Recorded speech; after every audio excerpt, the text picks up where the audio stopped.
本集由 Sam 催眠治療室特約贊助播出。如果你正面對情緒困擾、壓力過大，或者係有壞習慣難以戒除， Sam 催眠治療室可以提供1對1嘅專業催眠治療服務，幫助你突破內心困境，重拾生活嘅掌控權。Sam Wong 擁有將近10年嘅催眠治療經驗，係美國國家催眠師學會 NGH 認可嘅催眠治療法證導師。如果想了解更多嘅服務，或者係報名佢嘅催眠治療師課程，請即聯繫 WhatsApp 92871880。你亦都可以打開資訊欄，click入第一條 link，將佢嘅新書《黑白心理》帶翻屋企。喂，順手買副陳老師嘅啤牌啦！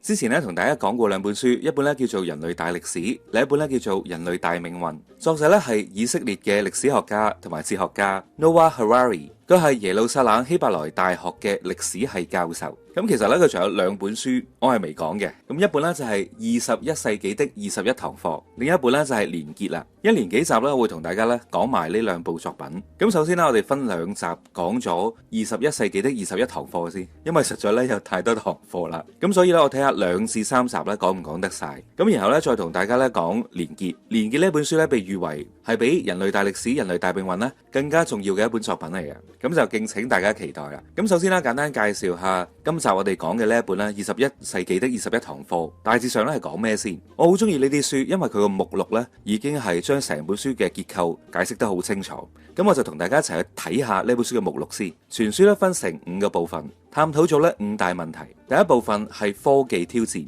包含咧4堂課嘅內容：理想幻滅、工作、自由、平等。第二部分係政治挑戰，社群、文明、國族主義、宗教、移民。第三部分係絕望同埋希望，恐怖主義、戰爭、謙遜、神、世俗主義。第四部分真相、無知、正義、後真相、科幻小說。第5部分生命意義、教育、意義、冥想。每一章咧都係1堂課，total 咧係21堂課。如果你要我用一句說話去總結呢一本書究竟講啲乜嘢，咁我會話呢，作者想講嘅係21世紀最危險嘅其實唔係戰爭，亦都唔係貧富懸殊，甚至乎唔係 AI， 最危險嘅係我哋仲用緊20世紀嘅腦袋去理解一個已經完全改變咗嘅世界。呢個世界嘅遊戲規則其實已經改變咗，但係呢，冇人正式話俾你知，所以呢一本書佢更加似係一本冚咗你21巴嘅書。首先第一巴佢冚走你對工作嘅幻想，第二巴佢冚走你對自由嘅幻想，第3、第4、第5、第6、第7巴就係冚走你對平等、對國家、對宗教、對人生意義嘅幻想。所以呢幾集我哋會一齊對齊翻我哋對呢一個世界嘅理解方式。OK， 咁事不宜遲，我哋就馬上開始。咁今集咧，首先我哋講咗頭2個部分，科技挑戰同埋政治挑戰先。咁會囊括咧9堂課，咁仲有12堂課啦。我哋睇下下一集咧講唔講得晒。首先第1堂課理想幻滅，作者提到喺演算法時代之下，人類嘅主導權已經開始瓦解。喺現實生活入面，我哋有越嚟越多嘅決策唔再係由我哋自己咧全權決定啊。當你打開你部電話，你收到嘅新聞推送、購物挑戰，甚至乎係你同邊個人約會，都能夠咧好精準咁符合我哋嘅偏好。呢一種便利嘅背後，實際上係喺度瓦解緊我哋嘅主導權。咁造成呢個現象嘅原因，我哋之前喺講下 KK， 亦即係 Kevin Kelly 3部曲入邊咧，就已經提到過類似嘅概念，就係 IT 技術正同生物科技融合緊喺一齊。以前機器主要係喺體力勞動上面咧超越人類，但係喺認知上咧其實係相當低能嘅。但係自從有 AI 出現之後， AI 喺處理大數據、喺識別模式，甚至乎去解釋人類嘅情緒方面嘅呢種能力，佢已經超越緊人類。佢甚至乎係解讀埋我哋嘅感受啊！解讀完你嘅感受之後，佢可以預測你嘅感受。喺呢個過程入面，科技就從了解你，慢慢變成咧可以 hack 入你，從而操控你。呢件事實際上咧係完全顛覆咗我哋對自由意志嘅定義嘅。當 AI 佢能夠結合一啲生物嘅感應器，24小時咁 mon 住我哋嘅生理數據，即係例如你嘅心跳啊、血壓啊、你嘅杏仁核嘅活動啊，咁佢甚至乎咧比你更加清楚，你自己更加了解你自己。佢能夠更加精準咁識別到你嘅身體嘅狀況同埋你嘅情緒上嘅變化。哦，原來呢，佢喺 IG 度見到 double 尾嘅時候，心跳會快咗8%，血壓會輕微上升，手指停留嘅時間比例會長咗0.7秒。瞳孔會放大，杏仁核會出現明顯嘅活躍信號。哦，原來佢好呢味嘢嘅。又例如，如果咧你同你嘅男朋友啱啱嗌咗場大交，心情咧好低落，咁個演算法係咪偷聽你講嘢呢？其實佢唔係偷聽你講嘢，佢係能夠識別到你嘅模式，佢完全係一啲咧你根本就唔察覺自己有做過嘅嘢。嗱，我舉個例啊，例如係你嗌交嘅時候咧，你 send message 嘅速度會好快，會好急，會停，跟住係滴滴滴滴滴滴刪咗一堆嘢，又打好快，又打一串嘢，係咪啊？而你所用嘅字呢，會由一啲完整嘅句子變成係一啲單字。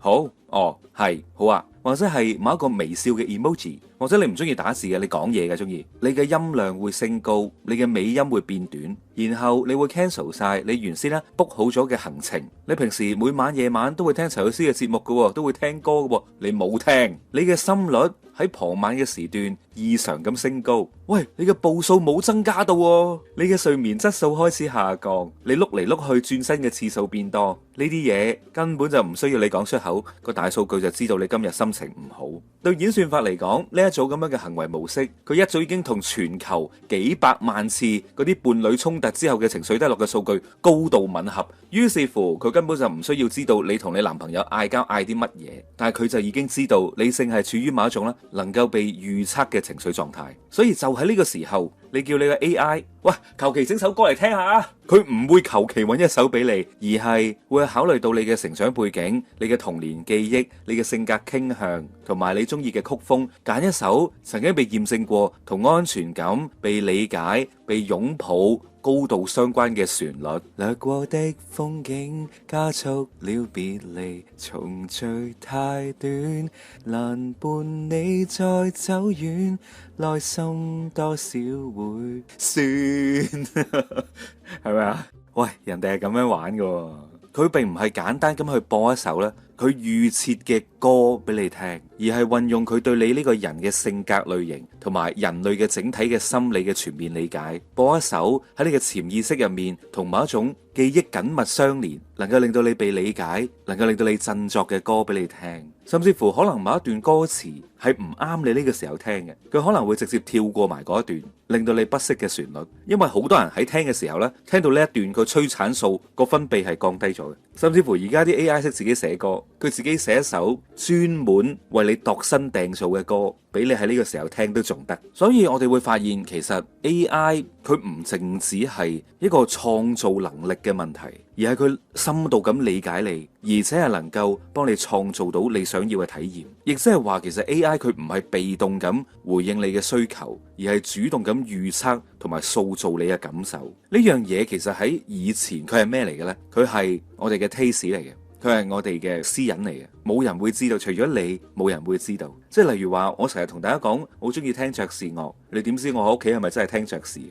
話唔定我屋企最中意聽嘅就係黃秋生嘅嗰啲鹹濕歌咧。不知道來褲裏邊點解有血流，只知道是那衰婆整蠱我報大仇。呢啲咁私密嘅嘢係連對絲襪都唔會知嘅，但係 AI 佢知啊。你把口話 bad taste 唔算數，佢比你更加了解你自己。而伴隨住演算法對我哋人類內部世界呢種理解，一日比一日深，我哋亦都會習慣性咁樣將越嚟越多嘅決策權外包俾呢啲咁樣嘅系統。即係例如話，我係大學讀咩科啊，喺邊度做嘢啊，同邊個結婚啊，呢啲曾經被視為呢係我哋人生入面最重要嘅抉擇，可能都係會由演算法提供一個最佳建議俾我哋。但其實呢樣嘢你又真係無可厚非嘅。點解呢？因為每個人都想有更好嘅結果噶嘛，係咪？我問 AI 好過啦，我問阿爸把鬼咩？阿爸鬼知咩？我問個兄弟，我問個姊妹，佢個建議會好過 AI 咩？其實咧，呢一件事我哋一啲都唔陌生嘅。我唔知道大家有冇經歷過喺未有 GPS 嘅時代。我聽我老豆講，嗰個時代啲人咧揸車，尤其是咧去一啲好遠嘅地方，去一啲陌生嘅地方，你揸車其中一樣嘢係你要學識認路啊！你唔認路，有車都冇用。而家習慣咗 GPS 嘅人，一旦我哋冇咗 GPS，或者你部電話冇電，我哋就寸步難行啦。我哋揾路認路嘅能力就好似係我哋身體入邊嘅某一嚿肌肉咁，你唔用佢就會退化。一旦我哋好多嘅決策都依賴咗 AI，呢個咁舒服嘅過程就會永遠囚禁住我哋嘅判斷能力就會下降，就會退化。而呢一個佢只係一個表面嘅問題，我哋都仲未開始討論更深入嘅嘢。嗱，我哋試下將我哋對自主性呢一層嘅討論，我哋試下挖深一層，你就會發現，喂，如果我哋嘅自由意志根本上就唔係我哋自由決定嘅，係由演算法決定嘅，咁我哋而家呢個世界好多嘅價值觀，佢係會瓦解嘅。嗱，我舉幾個例子，即係例如話好似市場經濟啊、民主啊、人權啊，佢嘅核心係咩啊？就係人係有自由意志嘅個體嚟噶嘛，人係可以選擇噶嘛，你係可以投票噶嘛。但係如果自由意志都唔存在呢，咁你嘅投票其實係咩嚟嘅？你個投票會變成咗一種形式。例如你問個 AI，喂，我究竟揀民主黨好啊，定係揀呢個共和黨好呢？係的，而且確佢會俾個答案你。咁但係其實你嘅投票係代表咗啲咩嘢？你嘅投票嘅意義喺邊度？所謂嘅民主嘅內涵係會失去咗嘅，因為都根本唔係你嘅選擇嚟嘅，係個 AI 嘅選擇嚟嘅啫嘛。呢一層其實係好值得我哋反思，因為呢本書後邊仲有好多堂課，咁我就唔劇透咁多先，因為稍後呢，佢會討論到呢個問題。咁仲有一點就係 AI 佢仲有一件咧終極武器，就係佢嘅連結性同埋佢嘅可更新性。我哋好多時候呢，去看待 AI，我哋只會讚嘆佢有幾咁聰明，佢能夠理解到幾多嘢。但其實呢啲都只係 AI 嘅表面嘅嘢。AI 最犀利嘅地方， AI 同人類最本質嘅差別係在於佢嘅連結性同埋可更新性。AI 佢並唔係單個個體嘅機械人嘅智能，而係一個龐大而且係實時嘅可以 update 嘅網絡智能。嗱，我舉個例啊，即係一旦自動駕駛開始推行，咁就所有擁有自動駕駛功能嘅汽車咧，佢都會共享一套算法。一旦交通規則改變咗，所有嘅車瞬間就能夠同步 update。如果有新嘅疾病出現，全球嘅 AI 醫生亦都能夠立即共享最新嘅診症經驗。而呢一樣嘢，人根本就做唔到。AI 喺效率上同埋決策一致性上面，係遠遠超越咗人類個體嘅優勢，而且人類係有好多根本性嘅缺陷嘅，例如係認知偏誤啦，同埋中意偷懶、唔思考、揾捷徑。所以 AI 通常係能夠俾人類咧作出更加理性嘅決策嘅，因為 AI 根本上就冇人類嘅呢啲咁樣嘅偏執嘅嘢喺度。例如我自己坐喺度，我喺度諗啊，死啦，聽日講咩書好呢？今日講咗21世紀的21堂課，講咗上集，下一集應該打鐵趁熱講埋下集先係噶嘛？我咁樣諗嘅理由係咩呢？冇噶，純粹係我嘅直覺，係我中意集郵啊，中意集齊晒一套呢個執念所驅使我嘅決策嚟嘅。而 AI 佢理性化嘅決策係咩啊？根據你過往分2集嚟講嘅書嘅數據，就算你第一集有1萬個人聽都好啦，第2集咧通常只係剩翻3成嘅人聽，你何必嘥時間去講下集呢？就講一半，由佢爛尾。聽日唔好再講呢本書啦，講健康類嘅書，講長度啊，長生不老嗰本書，同一個作者連續2集出現，核心嘅觀眾佢會留低，但係新嘅聽眾可能會減少入場，留言可能多咗，但係 share 咧未必會升嘅。嗱，我再舉個例子，如果咧我哋習慣咧去睇討論區嘅話，我哋連續見到有幾個人話，哇，呢條片好正啊，咁我哋嘅心入面咧就會覺得啊，應該都幾好睇喎呢條片。但係 AI 咧就未必會咁樣諗啦，佢只會去睇全部嘅數據，佢會考慮到呢啲讚嘅留言會唔會本身就係佢班忠實 fans 嘅留言嚟嘅咧？佢嘅 views 有幾多 ，total 有幾多條留言？如果睇翻個比例，其實大部分嘅聽眾係對呢一條片冇任何嘅反應，佢嘅分享率、佢嘅完播率其實係唔高嘅，咁證明呢條片佢未必係一條好嘅片，你睇可能會浪費你嘅時間，佢唔會因為1、2條嘅數據或者係留言就去得出一個偏頗嘅結論。仲有就係之前我哋都舉過嘅例子，就好似轉工呢件事咁，你可能會考慮埋晒好多無謂嘅嘢，例如話，哎呀，啲同事對我咁好，我又喺間公司度做咗咁多年，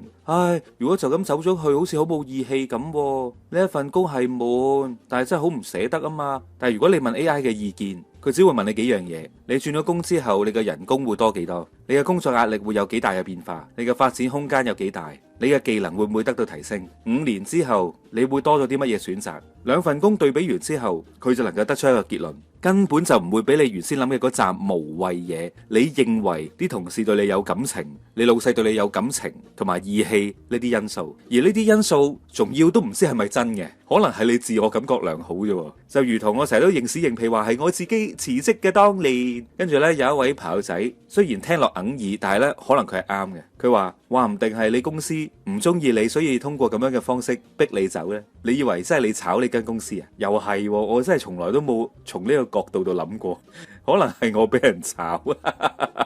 呢一章呢，其實係開篇嚟嘅。其實咧，佢已經動搖咗我哋幾個信念啦。一個呢，就係自我嘅信念，另一個呢，就係自由意志。呢啲佢唔係故事嚟嘅，而係而家就已經喺我哋嘅現實世界入邊發生緊嘅嘢。我哋嘅時代變咗啦，唔再係我哋想象之中嘅咁樣。咁第一堂課理想幻滅就講到呢度啦。係咯，你嘅理想幻滅咗未啊？OK，我哋呢，再嚟轉第二堂課。工作呢一章主要係同我哋探討咧，我哋呢一代甚至乎係下一代長大之後，可能咧係揾唔到嘢做噶啦。我諗呢個觀點咧，除咗阿黃君興擔心到喊之外，全球都有好多人咧好焦慮、好擔心嘅。咁我一直以嚟咧都係比較樂觀嘅。我認為呢一個咧只係科技進步嘅一個必然嘅過渡期，新嘅工作係將會被創造出嚟嘅。但係作者咧並唔係咁樣認為嘅，作者係預見到一場咧系統性而且係大規模嘅失業危機。咁佢嘅理由係咩呢？佢話因為今次嘅情況咧同以前嘅都唔一樣。以前每一次工業啊或者係農業革命，雖然咧係取代咗部分嘅勞動力，但係同一時間咧亦都會創造大量新嘅工作機會。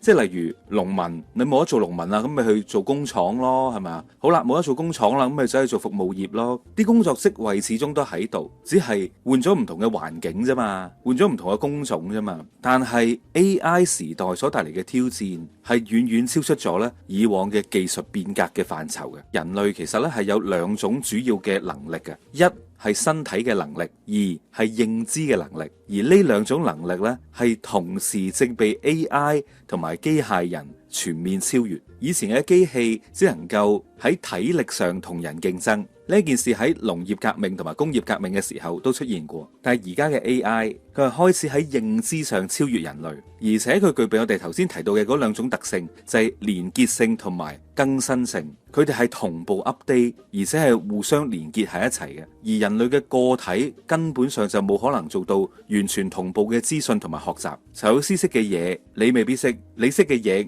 陳老師未必識。哪怕我哋互相同大家講解咗100個鐘頭，我哋都未必可以達到互相嘅嗰種水平。但係 AI 唔同，就如同我哋先前提到嘅嗰個例子咁，只要個自動駕駛係共享一套算法嘅，一 update 就全球嘅車都已經學識咗呢樣嘢。咁就意味住 AI 系統嘅整體表現係唔會有任何人類嘅個體或者係群體能夠超越到佢嘅。而呢一點呢，就從根本上改變咗勞動分工嘅呢個邏輯啦。Google 嘅 AlphaZero 喺2017年嘅12月，就係用咗4粒鐘嘅時間去學習西洋棋，就已經贏咗咧先前世界上最強嘅西洋棋程式 Starfish 8，並且以28勝72和同埋0敗啊呢個驚人嘅成績勝出嘅。Starfish 8呢個程式係融入咗數百年嚟咧人類對棋藝以及幾十年嚟對電腦程式嘅整合所做出嚟嘅，每秒係能夠計算到咧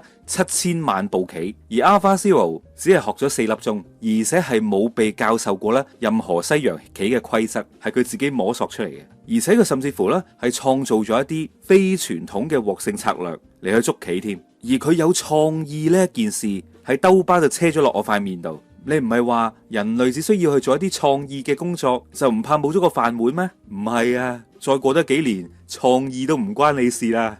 唔係啊，呢件事係真係得人驚噶。我終於知道黃君興點解喊啦，我都開始想喊啦。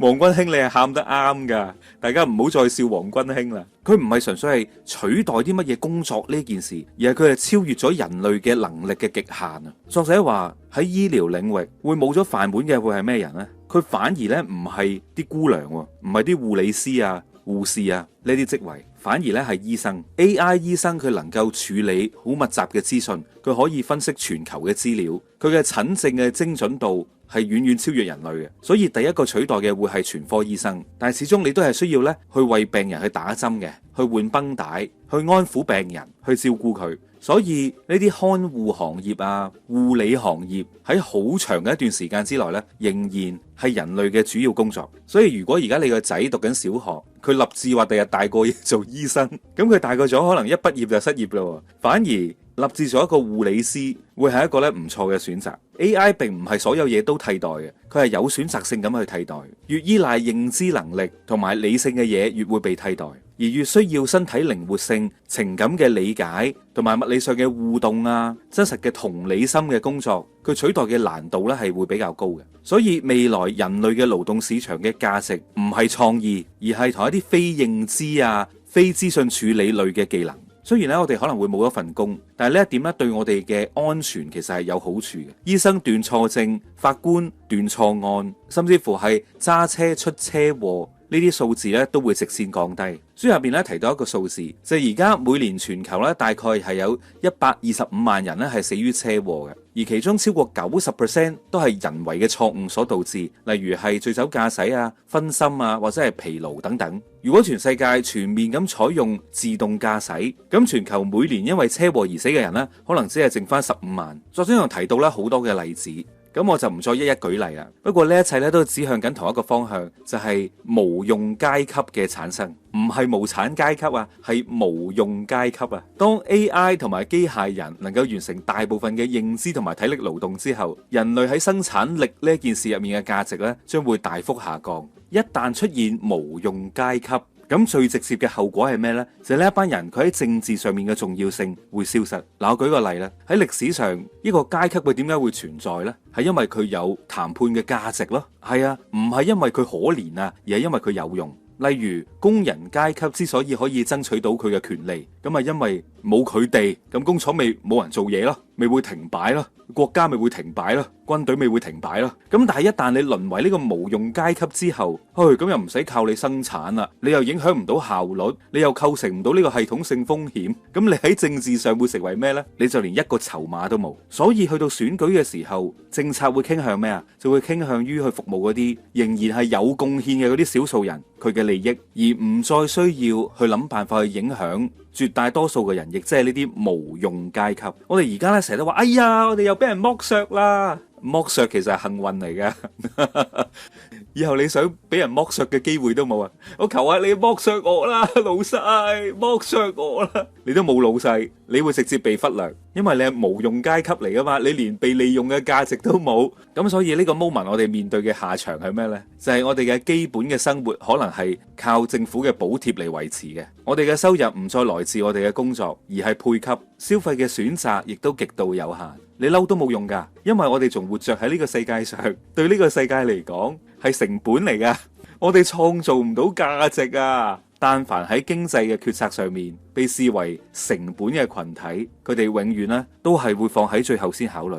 我哋而家呢個社會點樣去對待弱勢嘅群體、失業嘅群體、攞綜援嘅群體，就係未來我哋對呢啲無用階級喺政策上面嘅縮影。而呢一個現實，佢會產生好多連鎖反應嘅。人類要面臨嘅問題咧，唔再係貧窮呢一件事，而係冇咗一個社會嘅角色呢一件事。你諗下，當一個人佢開始發現自己無論點樣努力，都唔會令到自己對呢個社會更加有用，個系統都係唔需要你嘅。我有 AI 係得啦，有機械人係得啦，使乜你啫？咁我哋嘅價值咧就會去到一個虛無嘅狀態啦。咁去應對呢種虛無，通常咧會有3個選擇。第一就係沉溺式嘅逃避，例如話我打機啦，我娛樂啦，我留喺個虛擬世界入面，或者用藥物去麻醉自己。第二條出路就會成為咧激進派，例如去投入一啲極端嘅宗教啊、暴力政治啊、陰謀論啊，去幫自己咧去製造一個身份，令到自己被需要。第三條出路就係無差別攻擊啊，即係隨機式嘅仇恨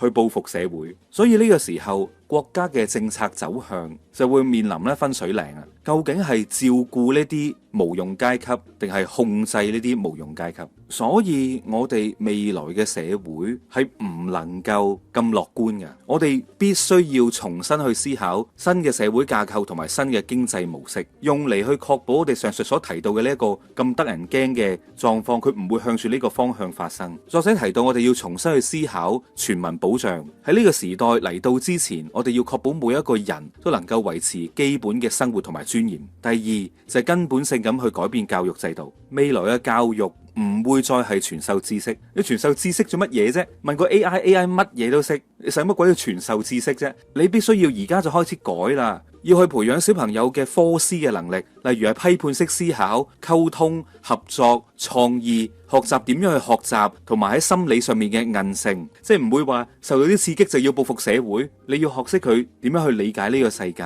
點樣去面對不斷嘅變化，點樣喺呢個過程入邊重塑自我，係要教小朋友呢啲嘢。咁第三件事要做嘅就係咧，重新去定義有用同埋意義，甚至乎係重新去定義工作嘅定義。我哋而家去判斷一個人有冇工作，佢個核心係咩啊？就係佢你能唔能夠通過做呢件事賺到錢啊嘛，係咪？同埋你做呢件事會唔會產生到經濟價值？我哋唔可以再咁樣定義啦，我哋要將呢一個工作嘅定義要擴大佢，要去承認嗰啲唔產生經濟價值，但係對社會係至關重要嘅活動，要承認呢啲都係工作。例如家庭主婦喺屋企度育兒，咁呢一份佢係一份工作嚟嘅，你唔可以話佢冇貢獻，你唔可以話佢係無用階級。社區服務、做義工呢啲都係工作嚟噶，做藝術創作佢係工作嚟噶，陪人傾偈係工作嚟噶，聽人傾心事係工作嚟噶，協助你同你阿爸跨越嗰條大過東非大裂谷嘅代溝嘅人都係工作嚟噶。跟住仲會出現咧好多新興嘅工作，例如係世界觀嘅整理者啦、價值觀嘅翻譯者啦、時代嘅記錄者啦、思想嘅導覽者啦，亦都會出現新嘅設計師，例如係生活儀式感設計師啦、成長路線設計師啦、學習旅程設計師、老年生活設計師。其實講嚟講去就係照顧人同埋同人傾偈，唔好加咁多名俾佢啦，都係呢啲嘢嚟嘅。如果我哋嘅社會唔肯去承認呢一啲未必能夠產生到經濟價值嘅角色，咁無用階級嘅比例咧只會越嚟越大。但係如果我哋社會係允許呢件事，並且鼓勵呢件事嘅，咁就每個人咧都能夠保留到佢自己嘅尊嚴同埋人生嘅意義啊。第四點，未來嘅國家需要考慮嘅嘢係咩呢？就係倫理同埋政策。呢一點咧相對地係比較抽象嘅。嗱，我舉個例啦，其實係指我哋點樣去設計一啲演算法，同埋點樣立法去規管一啲演算法。例如話好似你interview 咁樣，你表面上就話客觀公平係理性嘅我哋嘅 AI， 但係如果冇政策去規定 interview 嘅時候要用啲乜嘢數據去訓練呢個模型，或者冇規定可唔可以用性別啊、年齡啊、背景作為一啲隱性嘅判斷，同埋一個人被拒絕錄用，佢能唔能夠知道究竟係咩原因？如果呢啲嘢都係冇立法規管嘅話，咁最終嘅結果咧就會導致某一啲人佢會被系統性排除。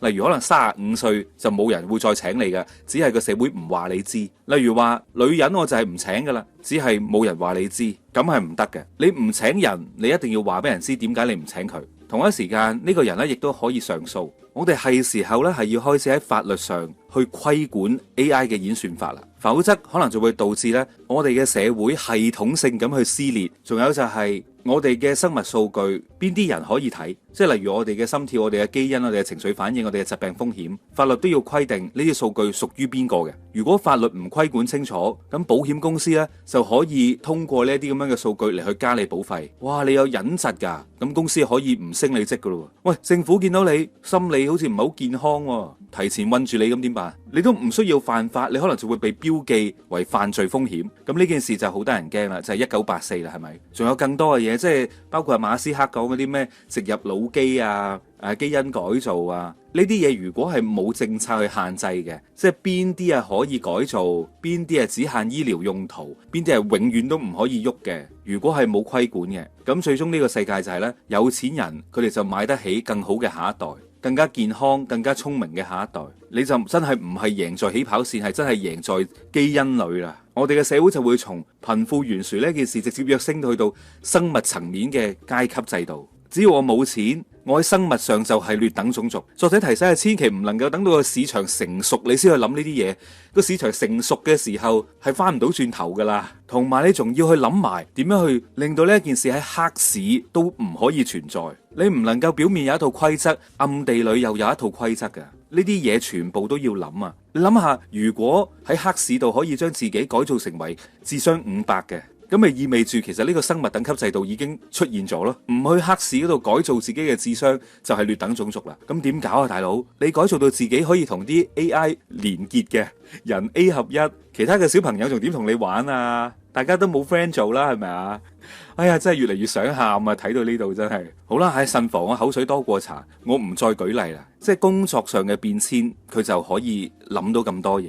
就有咁多嘢等待我哋去處理。即係喺度啦，我都奉勸各位立法者啊，各位議員啊，有時間諗下呢啲啦，唔好淨係諗喺巴士攬唔攬安全帶啦，諗長遠啲啦，好唔好啊？如果唔係，過多10零20年，立法都唔使你立啦，10幾萬一個月養你立條法律出嚟，攞條安全帶韞住我45分鐘啊！哇，真係溫馨嘅啫，10幾萬一個月養你有何用啊？OK，我哋翻嚟啦，我哋講第3堂課自由。咁呢一段咧，因為我哋喺第1堂課嘅時候就已經講過咧，其實我哋嘅自由意志已經喺演算法之下變得能夠被預測同埋操控，不知不覺間咧，我哋嘅自由咧其實係瓦解咗嘅，亦都正喺度咧催生緊一種咧新式嘅數碼獨裁。咁呢種獨裁咧，佢並唔係由傳統嘅暴君嚟去實施嘅，而係由演算法嚟去實施嘅。因為演算法佢比任何嘅獨裁者都更加溫和、更加有效同埋更加難以抵抗。因為佢比你更加清楚你想要啲乜嘢，而且能夠精準咁去滿足你各樣嘅要求，甚至乎你自己都意識唔到嘅需求，能夠基於你一啲獨特嘅數據、你啲獨特嘅興趣而決定拒絕你份工，或者拒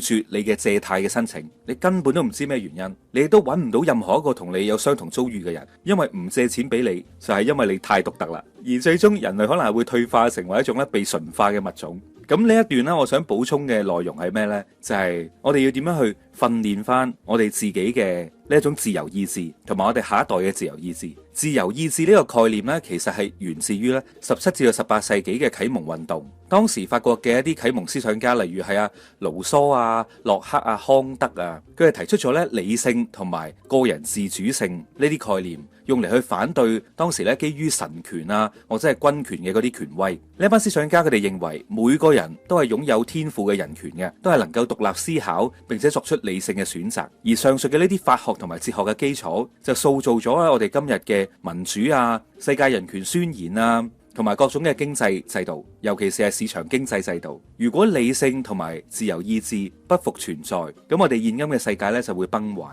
所以我哋應該針對性地去採取一啲咧有效嘅應對策略，例如係培養自己嘅批判性思考啦，同埋自我意識。我哋係需要意識到咧演算法係會對我哋嘅選擇咧構成影響嘅。你首先要見到呢件事，意識到呢件事先，然後學識去質疑呢啲建議、呢啲聲音，去諗下之後再決定要唔要咁樣做，而唔係盲目咁去遵從。我哋要主動咁去認識自己，要深入咁了解我哋嘅心理模式，去辨別邊一啲嘢先至係我哋真正渴望嘅嘢，邊啲先係我嘅核心價值，而唔係人哋講咩就信咩， AI 講咩就信咩。咁第二就係喺數據上，我哋要保留翻更多嘅自主權，例如唔好主動咁交太多嘅數據去被一啲公司去收集，有時寧願冇咁方便，都唔好輕易咁交出自己嘅數據。第三呢，就係要去學下哲學啦，我哋需要更廣泛嘅哲學教育嘅，令到我哋每一個人都能夠去思考一啲深奧嘅概念，尤其是呢係思考人生、思考世界、思考我哋嘅尊嚴、思考我哋嘅價值、思考人類嘅未來，唔好淨係咧沉迷喺娛樂入面。咁以上呢，就係自由呢一堂嘅內容啦。咁我哋再講埋咧平等。作者提到喺21世紀，數據將會超越土地同埋機器，成為世界上咧最重要嘅資產。人類社會將會面臨生物上嘅種姓化。其實呢一個就係我哋先前提到嘅無用階級嘅嗰個概念嘅延伸。我相信有一個概念咧，大家一定唔陌生，就係最富有嘅嗰1% 嘅人，佢哋擁有咧全球一半嘅財富。而最富有嘅嗰100個人所擁有嘅財富係超越咗咧最貧窮嘅嗰40億人佢哋所擁有嘅資產嘅總和。單單係經濟層面嘅不平等，佢嘅貧富懸殊已經可以去到咁嚴重。而當生物科技加入到呢條賽道之後，咁呢一種平等就可能會以指數級嘅速度擴大。擁有數據同埋科技嘅人，佢哋就擁有未來。人類就會真係進入呢種性化嘅時代。雖然大家都係人類，理論上係同一個物種，但係唔同嘅人類，佢哋嘅生物能力、佢哋嘅壽命、佢哋嘅認知水平都係唔同嘅。上層嘅人可能會變成超人類，住喺一啲由高科技武裝出嚟嘅文明區嗰度，佢係能夠享受前所未有嘅能力。而下層嘅嗰啲無用階級就可能咧會被棄置喺野蠻區嗰度自生自滅，或者只係得一啲基礎嘅施捨。佢哋嘅命運完全係依賴嗰啲上層嘅精英階層佢哋嘅善意。多幾個陳老師成為精英，咁你班無用階級咪幸福啲咯？少幾個陳老師，咁咁咪食樹皮咯，係咪啊？而且呢一種生物層面嘅種姓制度係無法逆轉嘅。我哋點樣去對待啲類人猿啊，其他嘅哺乳類動物，就係喺生物高種姓嘅人點樣對待生物低種姓嘅人，佢嘅縮影。你覺得韞佢哋喺個動物園入面，韞佢喺野蠻區入面先至係對佢哋好嘅？你唔會俾佢哋同你一齊行出動物園嘅門口，你諗下會唔會就係咁樣啊？呢一件事係會符合馬太效應嘅，凡有的還要加給他，叫他有餘；沒有的，連他所有的也要奪去。兩極分化佢嘅天然趨勢就係會加劇，優勢會被累積，強者會越嚟越強，弱者會越嚟越弱。生物科技同埋 AI 係會極大化馬太效應嘅，擁有數據、擁有算力嘅富人，佢哋嘅金錢會越嚟越多，所以佢哋會有越嚟越先進嘅基因編輯，會有越嚟越強嘅生物增強技術，咁就能夠一代一代咁進一步提升佢哋嘅智能，拉長佢哋嘅壽命，增加佢哋嘅能力。喺一般嘅人類面前，佢哋就係神一樣嘅存在，而無力負擔呢一切嘅嗰啲貧困嘅人口呢，佢哋可能就連而家擁有嘅嘢同埋而家嘅能力呢，都會被系統性咁褫奪。我舉個簡單嘅例子，你嘅情緒咁唔穩定，你嘅智商咁低，你憑咩揸車啊？你唔可以揸車噶，你哋呢啲低種姓嘅人類係唔可以揸車噶，知道嗎？翻入你哋嘅動物園嗰度打機機啦，好嘛？喺虛擬世界入面揸車好啦，唔好出嚟害人啊！求下你啦，係唔係啊？係唔係就係咁樣啊？你啲低種姓嘅人有咩資格煮嘢食啊？高鹽、高糖、高油，你害死你哋自己啊！唔准食呢啲嘢啊！話俾你知，一定要食我哋煮俾你哋食嘅嘢。我哋高種姓都係為你哋低種姓好㗎咋，我唔想睇住你哋啊，得100歲命咁短命啊！哦，原來6個即食麵你都好似殺咗人咁啊！死啦，點辦？我真係唔想做呢個低種姓嘅無用階級啊！真係諗下都驚。唉，真係美麗新世界真係。好啦，嗱，即係其實呢個就以上就係前4堂課，亦即係第一部分科技挑戰嘅內容。我諗呢一段其實已經顛覆咗好多我哋嘅認知啦，係咪？OK，咁接住嚟嘅時間啦，我哋繼續講埋第二部分政治挑戰。咁呢一 part 入邊咧有5堂課，分別咧就係社群、文明、國族主義、宗教、移民。首先咧，第一堂課就係社群啦。社群我哋而家諗到啲咩呢？就係自媒體時代，其實就係一個社群爆發嘅時代。我哋喺社交媒體上面可以擁有數百甚至乎係數千個朋友、數萬個朋友。我哋而家係咪正喺度經歷緊呢樣嘢？喺我以前讀書嘅時候，我哋識嚟識去係啲咩人呢？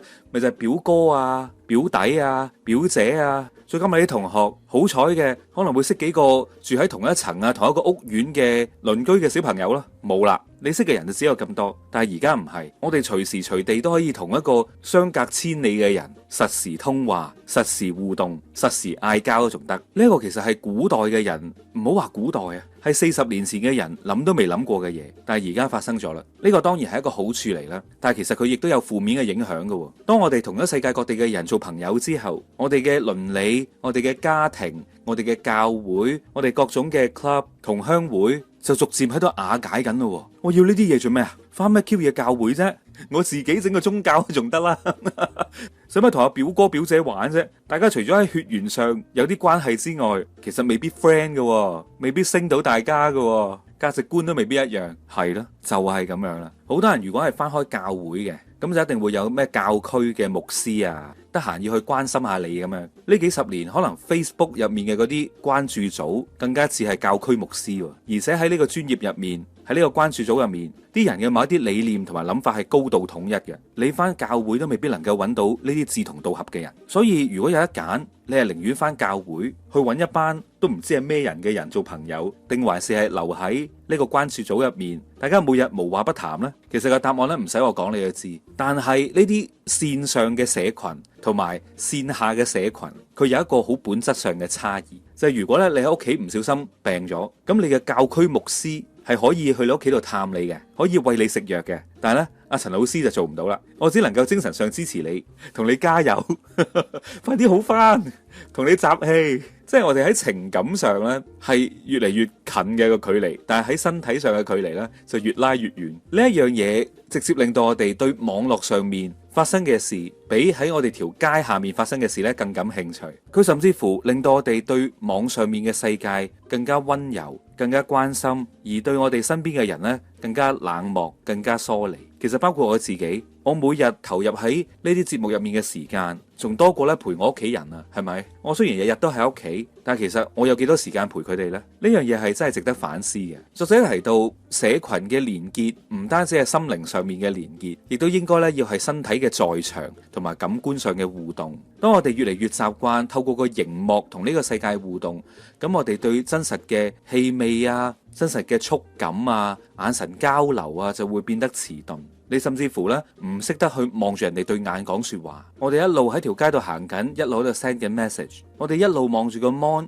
一路狼吞虎咽咁樣去食嘢，甚至乎連自己食咗啲乜嘢、味道係點樣都察覺唔到。而更加可悲嘅地方係呢啲線下嘅社群一日一日咁喺度瓦解，而線上嘅社群佢又開始咧被一啲商業世界所綁架。一大班有共同興趣嘅人喺同一個關注組入面，咁咪能夠精準咁去投放廣告咯，甚至乎能夠間接用於政治操控，去灌輸某一種特定嘅意識形態或者係選擇。咁其實最終我哋得到啲咩呢？我哋其實係得到咗一個線上嘅虛假嘅社群，因為呢個社群係被高度設計過嘅，而我哋線下嘅社群又開始瓦解，最後我哋乜嘢都得唔到，線上嘅得唔到，線下嘅亦都瓦解埋，咁人類呢就會陷入咧真正嘅孤獨同埋空虛啦。所以作者喺呢一堂課入邊咧提醒我哋係有必要咧要去重建有意義嘅社群嘅，我哋應該刻意咁去平衡翻虛擬同埋現實。首先我哋要意識到線上嘅社群佢嘅局限性喺邊度，線下嘅社群嘅優勢喺邊度。我哋要將更加多嘅時間同埋精力投放喺有意義嘅部分入面，去獲得更加深層次嘅關係。而科技公司嘅設計亦都應該重新被審視，哪怕係線上嘅社群，亦都應該係鼓勵咧更有意義嘅互動，而唔係單純去吸引人哋嘅注意力。即係例如話日日都有大事發生嘅新聞標題，或者係尋秦記一上個個都講秦朝嘅歷史，唔應該係咁樣。哪怕係冇人睇，只要佢有意義，我哋都應該要做。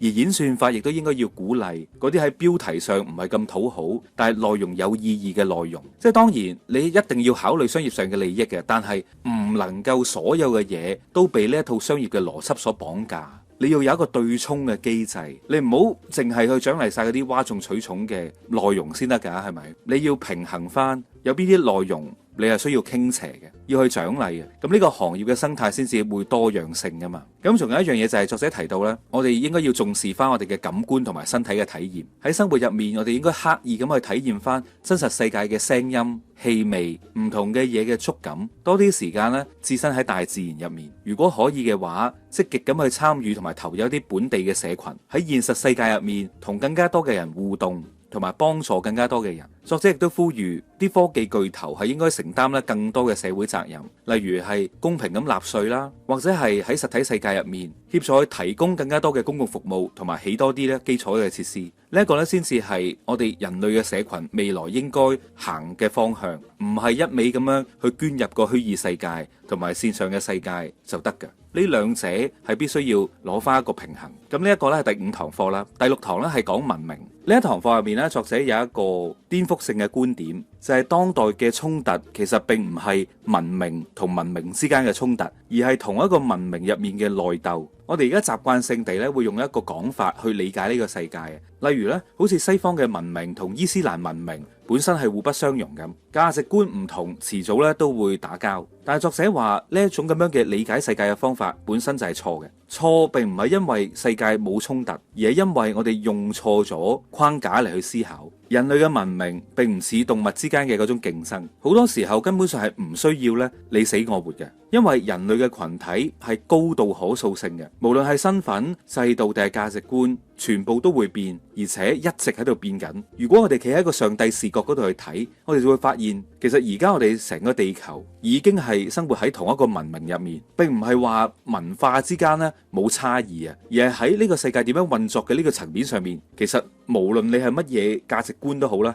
你都係使用緊同一套系統。最典型嘅系統有咩呢？國家系統，基本上全部嘅國家都係主權國家嚟嘅。醫院系統，全世界都係用緊同一套嘅醫學理論。經濟系統，全部都相信貨幣，相信市場，相信增長。咁少數嘅唔計啦，係咪？甚至乎喺體育上啊，大家都會去參加奧運嘅，標準都係一致嘅。哪怕你去到兩個互相敵對打緊仗嘅地方，佢哋攞嚟醫治嗰啲受咗傷嘅人都係用緊同樣嘅抗生素。所謂嘅文明衝突根本上就唔係一個文明同另外一個文明嘅對決，而係喺全球文明入面兄弟之間嘅內鬥。我哋係用咗情緒腦去思考呢啲世界級嘅問題。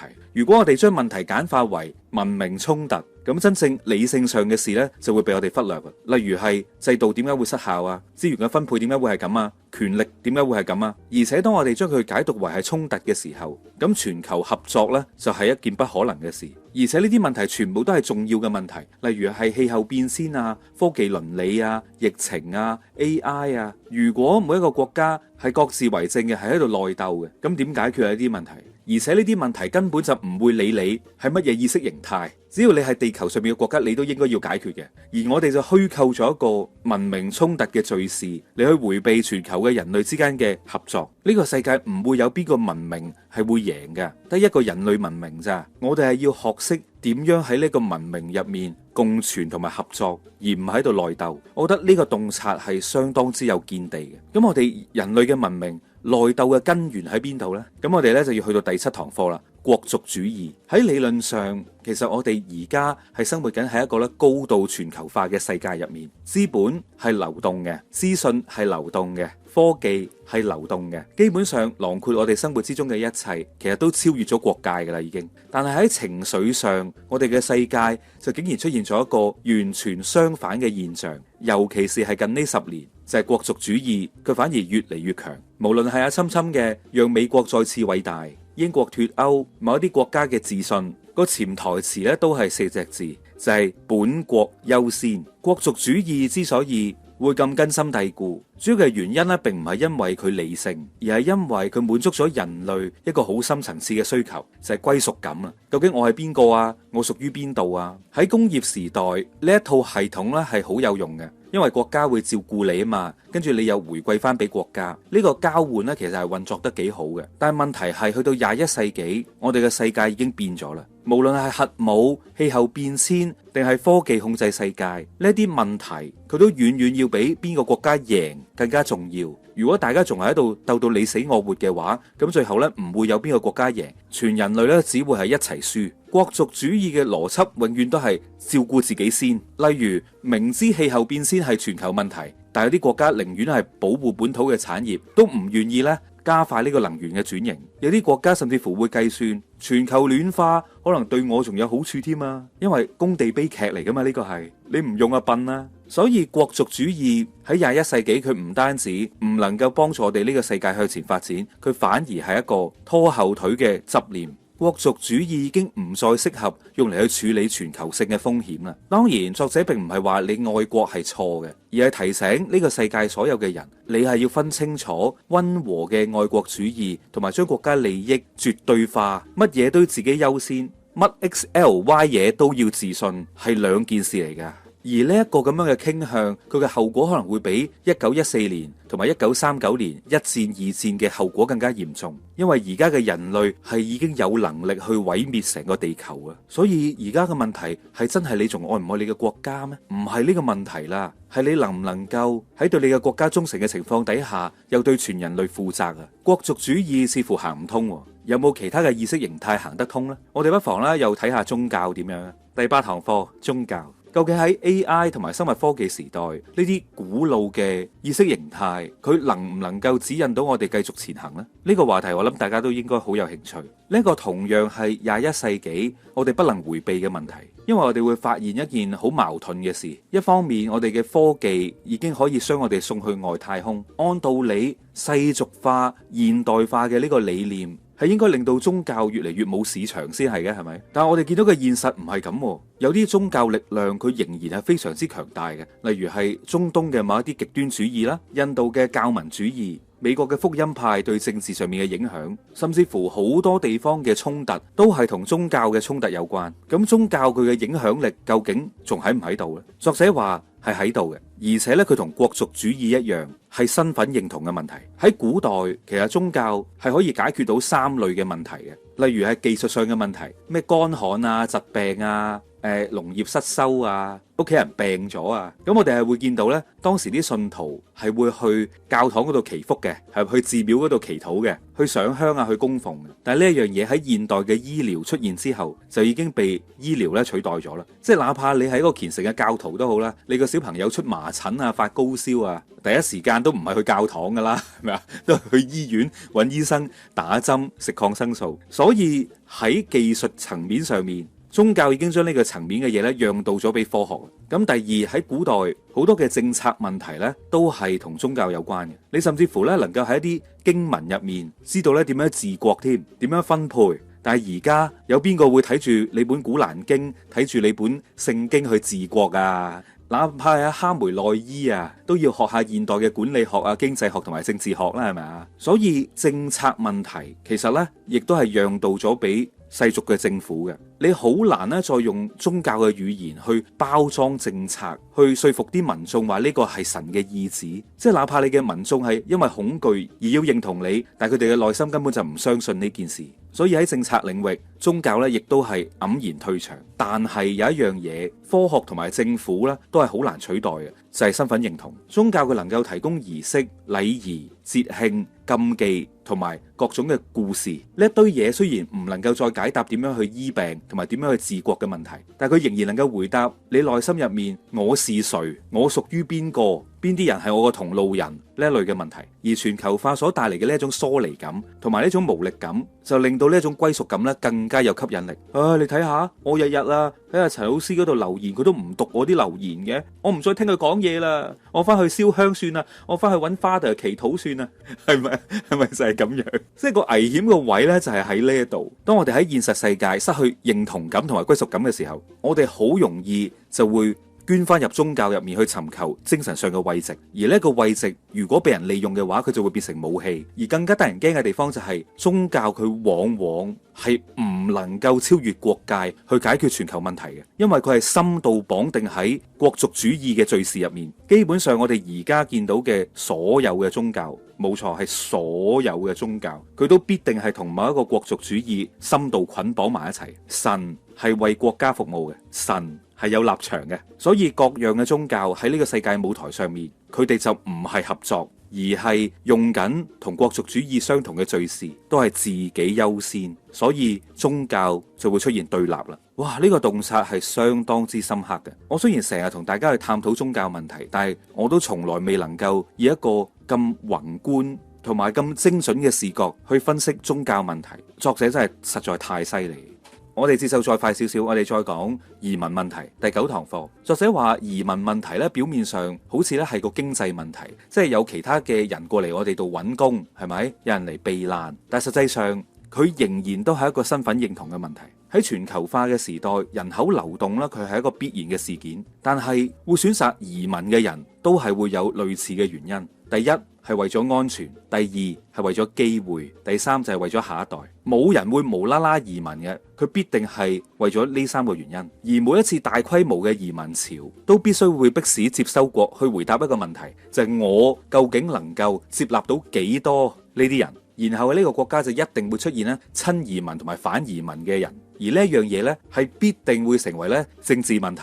作者話移民問題根本上就唔係啲咩善心同埋惡意嘅問題，而係一張有條件嘅入場券。第一條就係接收國允許你入境，第二條就係作為一個移民，你要去接受接收國嘅某一啲核心嘅規範同埋價值觀，至少喺法律同埋公共秩序上面你要做到。第三條就係當移民歸化到一定程度或者一定年限之後，接收國咧要承認佢哋係自己人，能夠享有同原先嘅國民平等嘅身份。所有嘅移民關係都係呢3個關係，但係麻煩嘅地方就係在於每一條唔同嘅人都會有唔同嘅理解，所以就會衍生出咧無盡嘅爭拗啦。反移民嘅人咧就話佢哋入咗嚟，但係唔守我哋嘅規矩，唔尊重我哋嘅價值，我哋點解要平等咁對待佢哋啊？而親移民嘅人咧就會話你哋永遠都唔當我哋係自己人，咁我哋係點樣融入你哋？你都唔俾生路我哋行，我點行先得噶？咁實際上咧，呢兩股角力咧就會變成一個惡性循環啦。你越唔接納，我就越唔肯融入；我越唔肯融入，你就越唔接納。咁最後大家都會互相指責，大家冇遵守到呢3條規則，而喺呢啲爭論背後，其實係有一個更加尷尬嘅問題，就係種族主義啦。非我族類，你嚟我哋度做咩啊？但係而家冇人夠膽咁樣明目張膽咁講嘅，好多人都唔夠膽再公開話你因為你嘅膚色、你嘅種族，你唔配嚟我哋國家，而係會將種族、膚色投射去到咧更加虛無嘅嘢度，就係文化上面。例如話，哎呀，你哋呢啲國家度出嚟嘅人啊，天生文化就係唔寬容嘅、唔守規則嘅、唔尊重女性嘅、唔適合民主。你要明白呢樣嘢係一定係會係咁樣嘅。如果唔係佢嘅嗰個地方個環境更加差，佢點解會去你個國家度啫？佢哋原先所生活嘅國家一定係差啲嘅。但係你唔能夠話呢啲人佢哋全部都係咁，係咪？如果佢哋原先嘅國家一早係已經好似你呢個國家咁好，佢使鬼去你嗰度咩？係咪啊？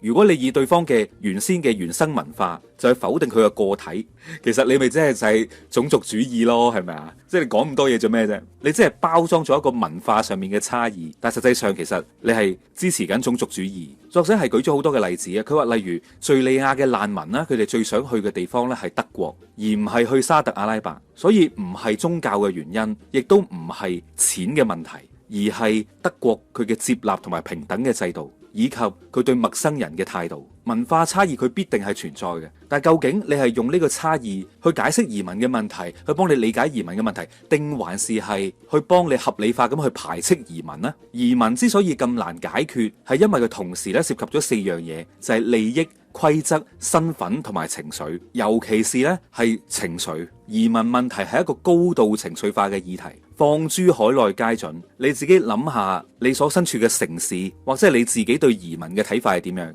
你就能夠明白。我諗唔需要我舉例，你都能夠可以揾到身邊大量嘅例子。無論你接納定係唔接納移民都好啦。而呢啲高度情緒化嘅議題係最容易被人利用嘅。有啲人好識利用呢啲咁樣嘅恐懼同埋撕裂，去放大呢啲問題，然後逼你站隊，逼你去揀一個立場，然後呢啲人呢就會成為你嘅代表啦。做得輕微咁啊，可能可以呃到 like 啦，可以搶 follow 啦，可以賺到流量，甚至乎可以令到啲選民呢選擇你。而呢一件事如果做到極致嘅話呢，佢就會變成咧恐怖主義。而呢兩者嘅本質咧係一樣嘅。咁呢一 part 咧係屬於咧第3部分絕望同埋希望嘅內容嚟嘅。咁我哋咧就留翻下集再講。咁首先咧預告一下啦，下集咧我哋會去討論3大議題，一就係絕望同埋希望，佢囊括5堂課：恐怖主義、戰爭、謙遜、神同埋世俗主義。第2個議題就係真相、無知、正義、後真相同埋科幻小說。第3個部分係生命嘅意義、教育、意義、冥想。呢一本書係值得大家仔細閱讀嘅書嚟嘅。我甚至乎形容作者係以一個上帝視角嘅方式同我哋一齊去觀察我哋呢個世界，所以千祈唔好錯過下一集。下一集作者除咗會重新去詮釋同埋拆解更多嘅世界問題之外，亦都會提出一啲解決嘅方案，俾唔同嘅國家，甚至乎係俾到個人。咁今集嘅時間呢，我哋就嚟到呢度先。我係陳老師，我哋下集再見，拜拜。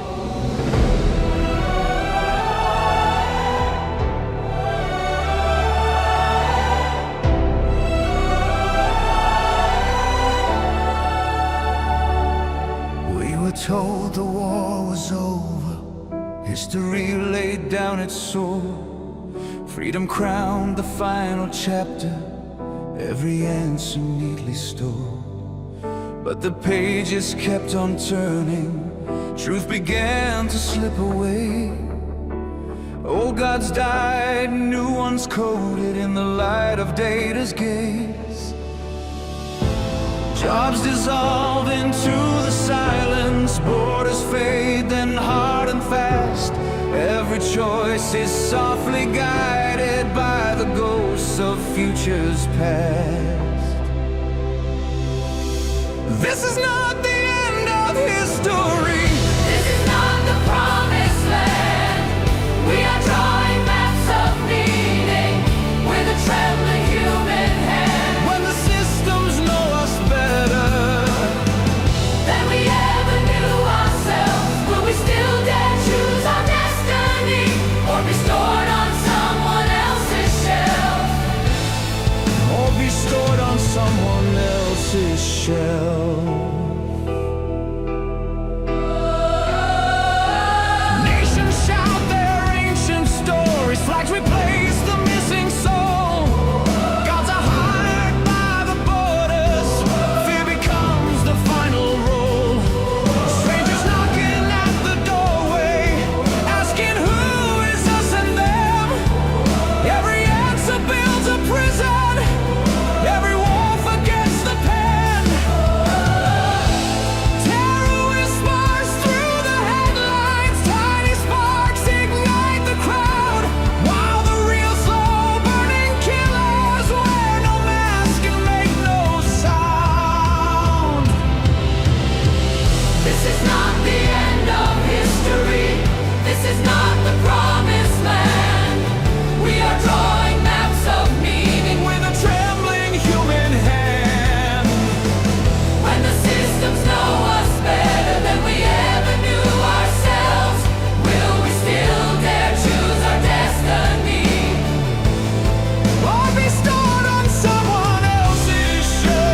when machines outdream our minds.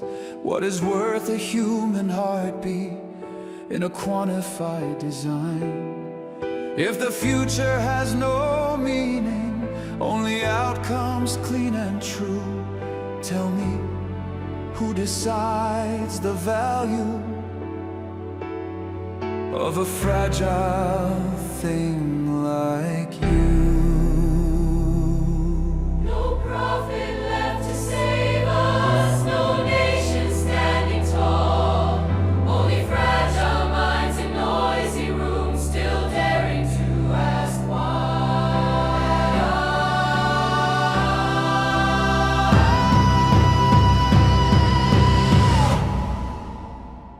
This is not the end of history. This is the test of who we are. Between the code and ancient fire, between the wound and the scar. If the world can't promise meaning, we will write it as we stand. Not as gods, not as machines, but flawed, defiant human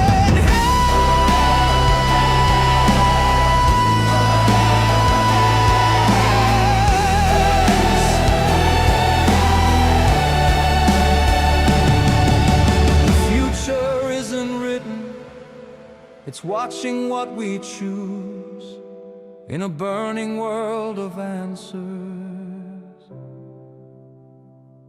We must decide what we